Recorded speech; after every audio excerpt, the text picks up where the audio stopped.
sit on the throne of his glory, and all nations will be gathered before him. He will separate them one from another as a shepherd divides his sheep from his goats. He will set the sheep on his right hand, but the goats on his left. Now, let's just take a look here at what's going on. Matthew 25, after Matthew 24, which is where Jesus explains the sequence of what it'll be like in the signs of his coming, what it will be like in the end of the age. It ends with his return, and it ends with a couple of parables in 24. And then in chapter 25, we have the virgins and the talons and the sheep and the goats. So this is the sheep and the goats. Notice that he has already returned, and he's already sitting on a throne. So he's already executed the battle of Armageddon. He's already removed everyone from the earth that was his through the rapture and resurrection. And he's removed those that took the mark of the beast or worshiped the image of the beast, those that were, against him and against us. So now the nations of the earth, these are people who actually lived through great tribulation, did not make a decision for Jesus, and didn't make a decision for the Antichrist. And so they're brought before him, and he separates them. The sheep he puts on his right hand, and the goats he puts on his left. So verse 34, then the king will say to those on his right hand, come, you blessed of my Father, inherit the kingdom prepared for you from the foundation of the world. I was hungry, you gave me food. I was thirsty, you gave me drink.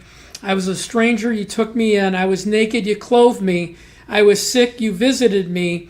I was in prison, and you came to me. So those are the sheep. So the righteous will answer him saying, Lord, when did we see you hungry and feed you, or thirsty and give you a drink?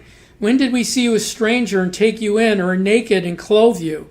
When did we see you sick or in prison and came to you? And the king will answer them and say, assuredly I say to you, insomuch as you did it to one of these, the least of my brethren. In other words, you treated the church, you did it to me. Now, I believe this is like Rahab the harlot. She knew that God had a people, but she didn't know God. She protected them against an antichrist. She protected them by feeding them, clothing them, hiding them, caring for them against the death sentence. And she was able to go into the promised land. So here in verse 41, then he said to those on his left hand, depart from me, you cursed, into everlasting fire prepared for the devil and his angels. I was hungry, you gave me no food. I was thirsty, you gave me no drink. I was a stranger, you did not take me in. I was naked, you didn't clothe me. I was sick and in prison, you didn't come and visit me. Then they will answer and say, Lord, when did we see you hungry or thirsty or a stranger or naked or sick or in prison and didn't minister to you?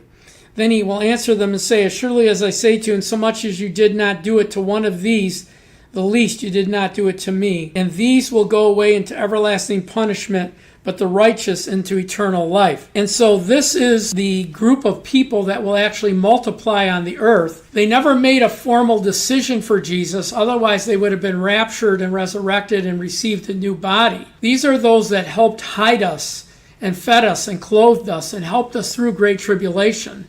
The others persecuted us.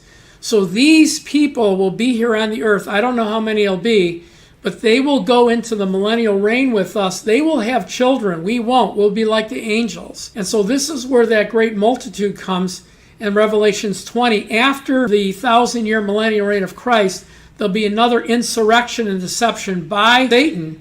We won't be caught up in it, but some of them will, and God will come and destroy them.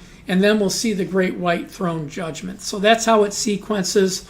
Not a lot is known about this time, but we have pieces of it. Anyway, God bless you. Thanks for watching. Please share, follow, like, and make a comment. And please pray about becoming a partner with us for $25 a month or more. You can give as little as $10, but we're praying for $425 a month or more donors to help us on our mission to build curriculum and to distribute that free to the world. So join